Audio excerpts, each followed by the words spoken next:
Francisco. The Spy, by James Fenimore Cooper. Chapter 27. Have you no countermand for Claudio yet, but he must die tomorrow? Measure for Measure. A few hours were passed by the prisoner after his sentence was received, in the bosom of his family.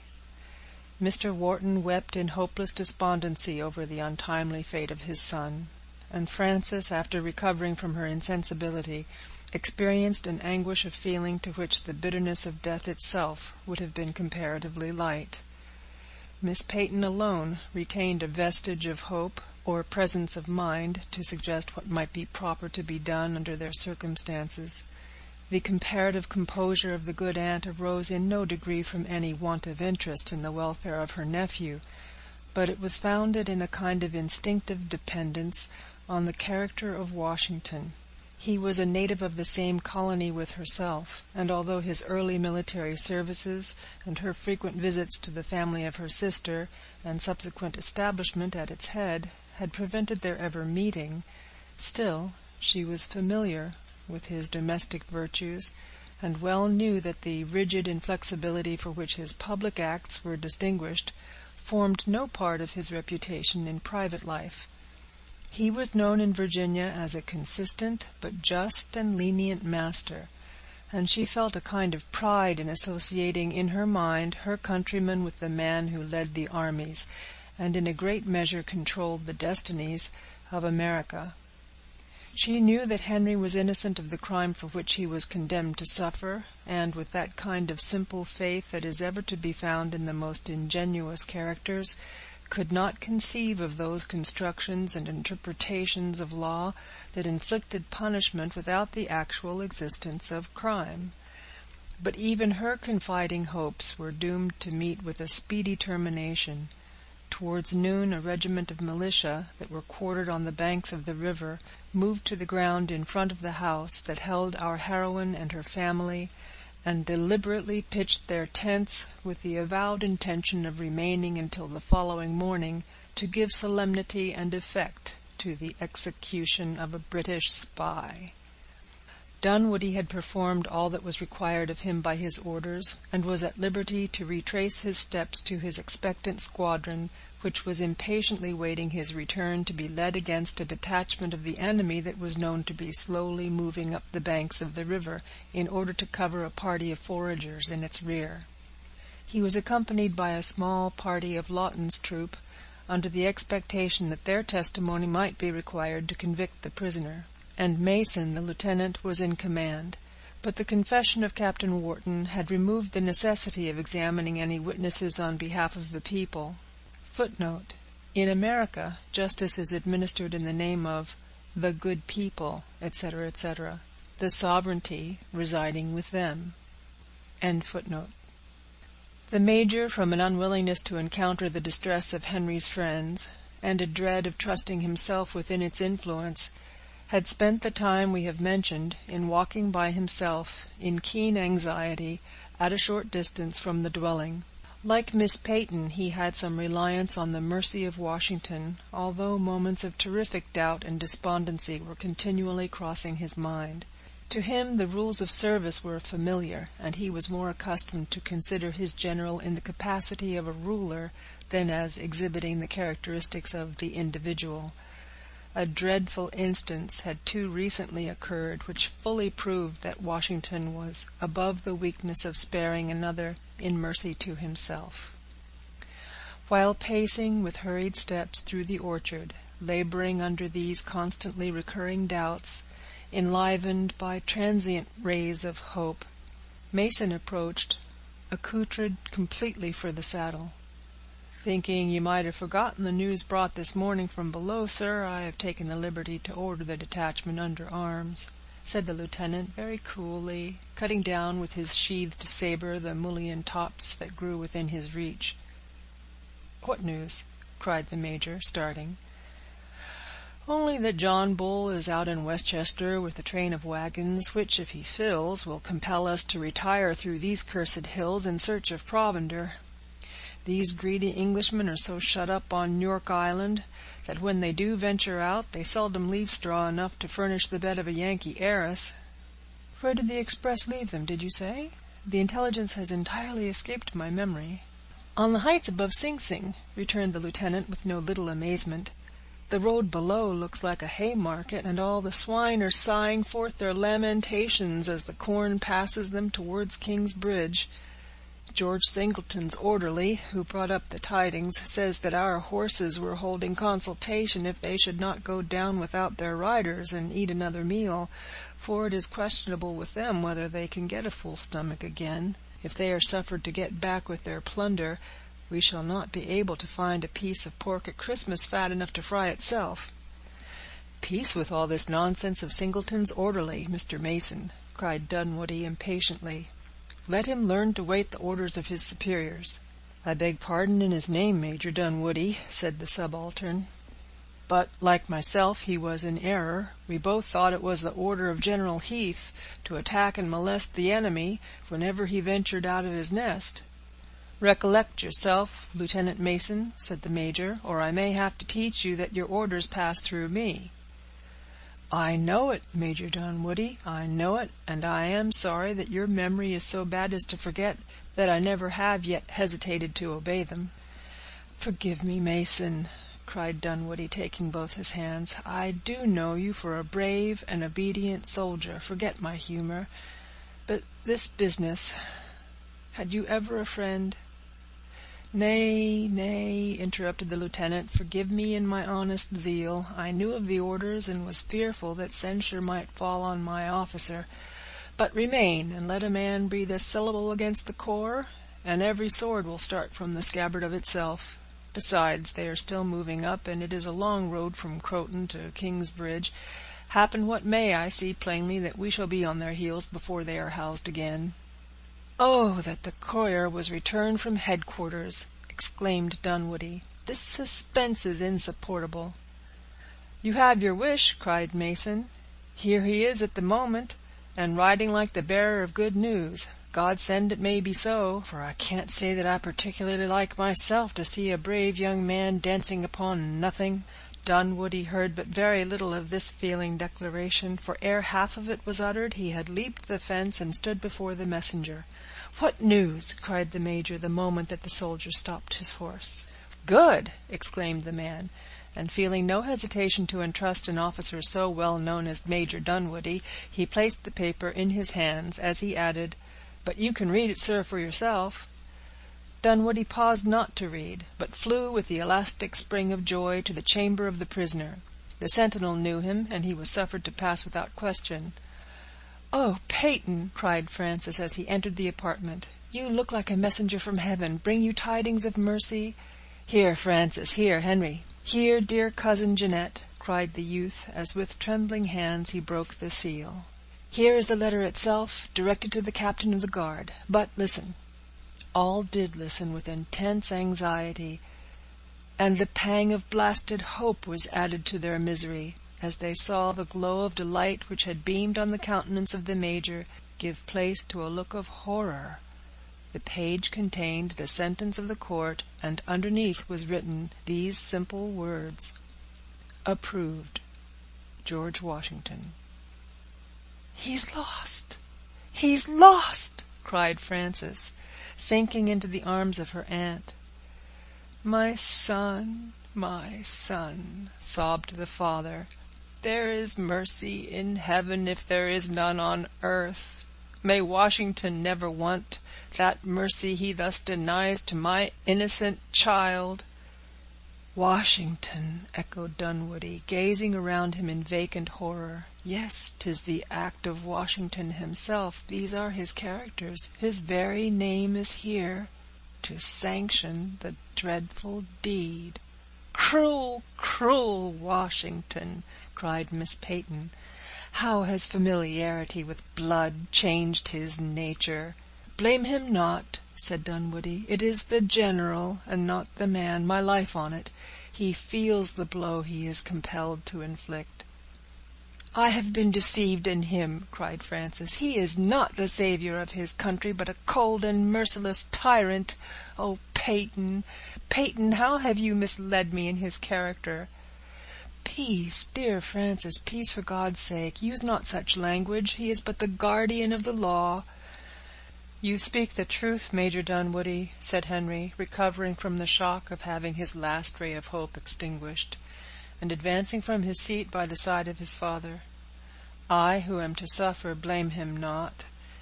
Every indulgence has been granted me that I can ask. On the verge of the grave, I cannot continue unjust at such a moment, with so recent an instance of danger to your cause from treason. I wonder not at Washington's unbending justice.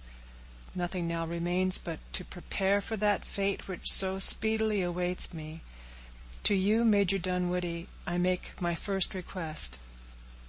"Name it," said the Major, giving utterance with difficulty. Henry turned, and pointing to the group of weeping mourners near him, he continued, "Be a son to this aged man. Help his weakness, and defend him from any usage to which the stigma thrown upon me may subject him. He has not many friends amongst the rulers of this country. Let your powerful name be found among them." "It shall." "And this helpless innocent," continued Henry, pointing to where Sarah sat, unconscious of what was passing, "I had hoped for an opportunity to revenge her wrongs." A flush of excitement passed over his features. "But such thoughts are evil. I feel them to be wrong. Under your care, Peyton, she will find sympathy and refuge."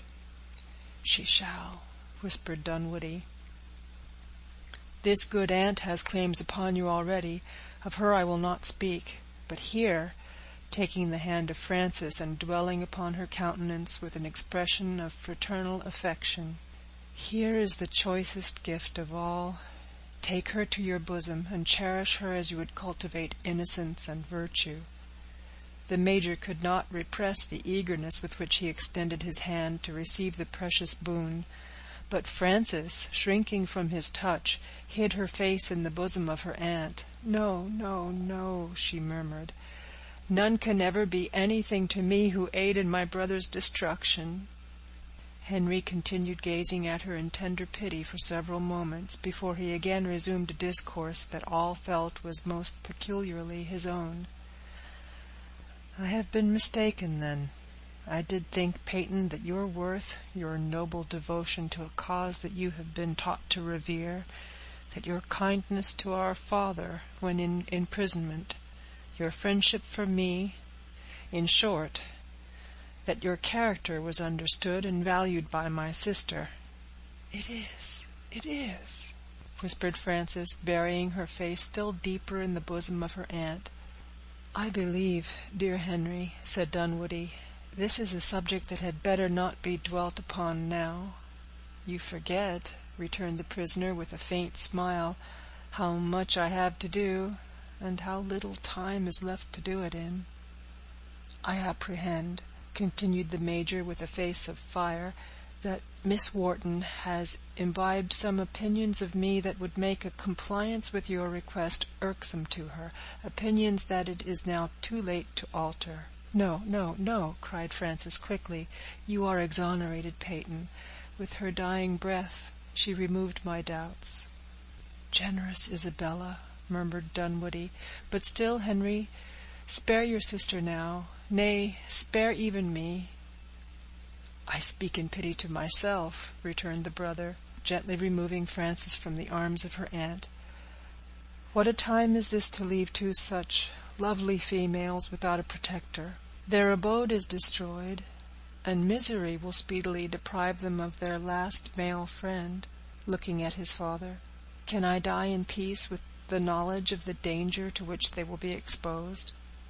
"You forget me," said Miss Peyton, shrinking at the idea of celebrating nuptials at such a moment. "No, my dear aunt, I forget you not, nor shall I, until I cease to remember. But you forget the times and the danger. The good woman who lives in this house has already dispatched a messenger for a man of God, to smooth my passage to another world. Frances, if you would wish me to die in peace, to feel a security that will allow me to turn my whole thoughts to heaven, You will let this clergyman unite you to Dunwoodie." Frances shook her head, but remained silent. "I ask for no joy, no demonstration of a felicity that you will not, cannot feel, for months to come, but obtain a right to this powerful name, give him an undisputed title to protect you." Again the maid made an impressive gesture of denial. "For the sake of that unconscious sufferer," pointing to Sarah, "for your sake, for my sake, my sister—" "Peace, Henry, or you will break my heart," cried the agitated girl. "Not for worlds would I at such a moment engage in the solemn vows that you wish. It would render me miserable for life." "You love him not," said Henry reproachfully. "I cease to importune you to do what is against your inclinations." Frances raised one hand to conceal her countenance, as she extended the other towards Dunwoodie, and said earnestly, "Now you are unjust to me. Before, you were unjust to yourself." "Promise me, then," said Wharton, musing a while in silence, "that as soon as the recollection of my fate is softened, you will give my friend that hand for life, and I am satisfied." "I do promise," said Frances, withdrawing the hand that Dunwoodie delicately relinquished, without even presuming to press it to his lips. "Well, then, my good aunt," continued Henry, "will you leave me for a short time alone with my friend? I have a few melancholy commissions with which to entrust him, and would spare you and my sister the pain of hearing them." "There is yet time to see Washington again," said Miss Peyton, moving towards the door; and then, speaking with extreme dignity, she continued, "I will go myself. Surely he must listen to a woman from his own colony, and we were in some degree connected with his family." "Why not apply to Mr. Harper?" said Frances, recollecting the parting words of their guest for the first time. "Harper?" echoed Dunwoodie, turning towards her with the swiftness of lightning. "What of him? Do you know him?" "It is in vain," said Henry, drawing him aside. "Frances clings to hope with the fondness of a sister. Retire, my love, and leave me with my friend." But Frances read an expression in the eye of Dunwoodie that chained her to the spot. After struggling to command her feelings, she continued, "He stayed with us for 2 days. He was with us when Henry was arrested." And did you know him?"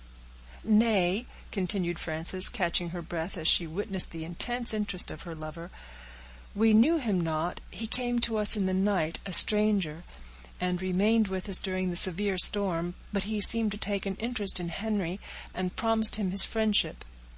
"What!" exclaimed the youth in astonishment. "Did he know your brother?" "Certainly. It was at his request that Henry threw aside his disguise." "But," said Dunwoodie, turning pale with suspense, "he knew him not as an officer of the royal army?" "Indeed he did," cried Miss Peyton, "and he cautioned us against this very danger." Dunwoodie caught up the fatal paper, that still lay where it had fallen from his own hands, and studied its characters intently. Something seemed to bewilder his brain. He passed his hand over his forehead, while each eye was fixed on him in dreadful suspense, all feeling afraid to admit those hopes anew that had been so sadly destroyed. "What said he? What promised he?" at length Dunwoodie asked, with feverish impatience.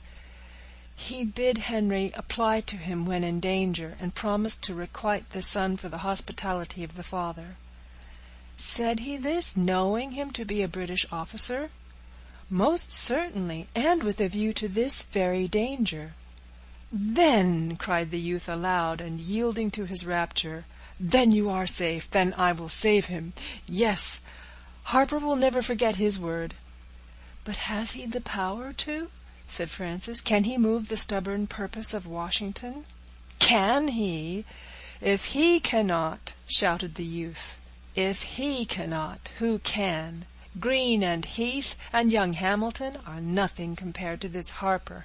But," rushing to his mistress and pressing her hands convulsively, "repeat to me, you say you have his promise?" "Surely, surely, Peyton, his solemn, deliberate promise, knowing all the circumstances."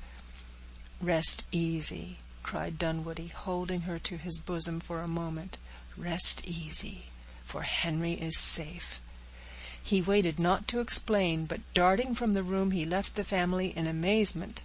They continued in silent wonder until they heard the feet of his charger as he dashed from the door with the speed of an arrow. A long time was spent after this abrupt departure of the youth by the anxious friends he had left in discussing the probability of his success. The confidence of his manner had, however, communicated to his auditors something of his own spirit. Each felt that the prospects of Henry were again brightening, and with their reviving hopes they experienced a renewal of spirits, which, in all but Henry himself, amounted to pleasure. With him, indeed, his state was too awful to admit of trifling, and for a few hours he was condemned to feel how much more intolerable was suspense than even the certainty of calamity. Not so with Frances. She, with all the reliance of affection, reposed in security on the assurance of Dunwoodie, without harassing herself with doubts that she possessed not the means of satisfying. But believing her lover able to accomplish everything that a man could do, and retaining a vivid recollection of the manner and benevolent appearance of Harper, she abandoned herself to all the felicity of renovated hope. The joy of Miss Peyton was more sobered, and she took frequent occasions to reprove her niece for the exuberance of her spirits, before there was a certainty that their expectations were to be realized. But the slight smile that hovered around the lips of the virgin contradicted the very sobriety of feeling that she inculcated. "Why, dearest aunt," said Frances playfully, in reply to one of her frequent reprimands, "would you have me repress the pleasure that I feel at Henry's deliverance, when you yourself have so often declared it to be impossible that such men as ruled in our country could sacrifice an innocent man?" "Nay, I did believe it impossible, my child, and yet think so, but still there is a discretion to be shown in joy as well as in sorrow."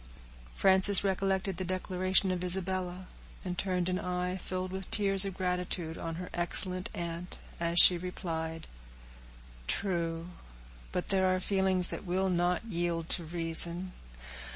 Ah, here are those monsters who have come to witness the death of a fellow creature, moving around yon field as if life was to them nothing but a military show." "It is but little more to the hireling soldier," said Henry, endeavoring to forget his uneasiness.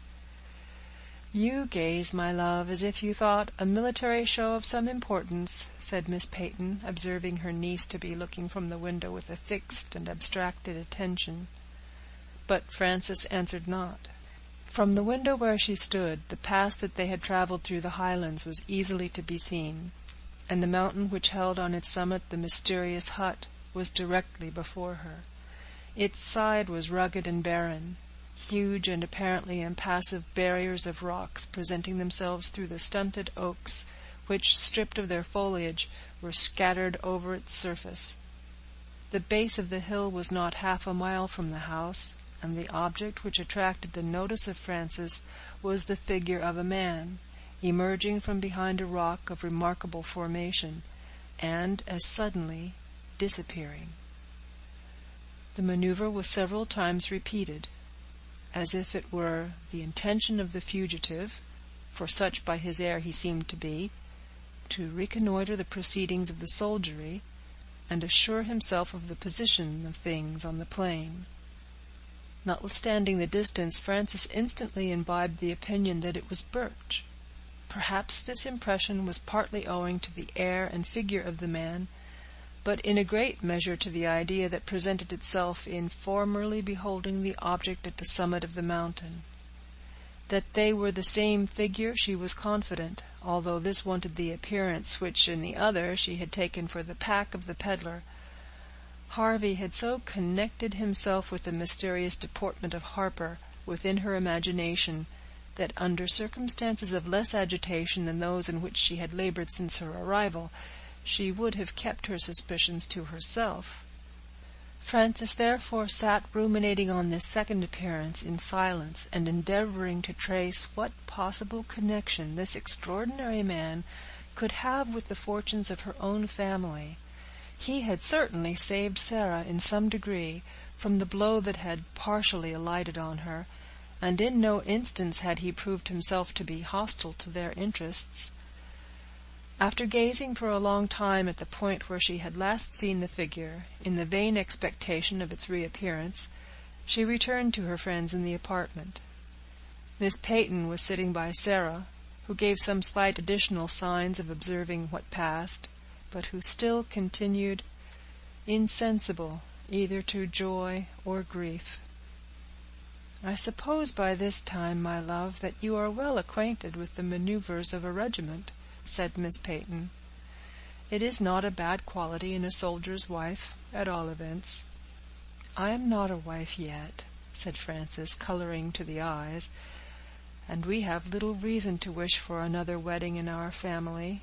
"Frances!" exclaimed her brother, starting from his seat and pacing the floor in violent agitation, "touch not the cord again, I entreat you. While my fate is uncertain, I would wish to be at peace with all men." "Then let the uncertainty cease," cried Frances, springing to the door, "for here comes Peyton with the joyful intelligence of your release." The words were hardly uttered before the door opened, and the Major entered. In his air there was the appearance of neither success nor defeat, but there was a marked display of vexation. He took the hand that Frances, in the fullness of her heart, extended towards him, but instantly relinquishing it, threw himself into a chair, in evident fatigue. "You have failed," said Wharton, with a bound of his heart, but an appearance of composure. "Have you seen Harper?" cried Frances, turning pale. "I have not. I crossed the river in one boat, as he must have been coming to this side in another. I returned without delay, and traced him for several miles into the Highlands, by the western pass, but there I unaccountably lost him. I have returned here to relieve your uneasiness, but see him I will this night, and bring a respite for Henry." "But saw you Washington?" asked Miss Peyton. Dunwoodie gazed at her a moment in abstracted musing, and the question was repeated. He answered gravely, and with some reserve. The commander-in-chief had left his quarters. "But Peyton," cried Frances, in returning terror, "if they should not see each other, it will be too late. Harper alone will not be sufficient." Her lover turned his eyes slowly on her anxious countenance, and dwelling a moment on her features, said, still musing, "You say that he promised to assist Henry?" "Certainly, of his own accord, and in requital for the hospitality he had received." Dunwoodie shook his head and began to look grave. "I like not that word hospitality. It has an empty sound. There must be something more reasonable to tie Harper. I dread some mistake. Repeat to me all that passed." Frances, in a hurried and earnest voice, complied with his request. She related particularly the manner of his arrival at the Locusts, the reception that he received, and the events that passed as minutely as her memory could supply her with the means.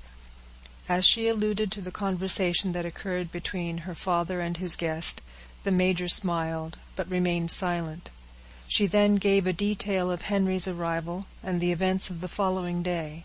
She dwelt upon the part where Harper had desired her brother to throw aside his disguise, and recounted, with wonderful accuracy, his remarks upon the hazard of the step that the youth had taken. She even remembered a remarkable expression of his to her brother, that he was safer from Harper's knowledge of his person than he would be without it.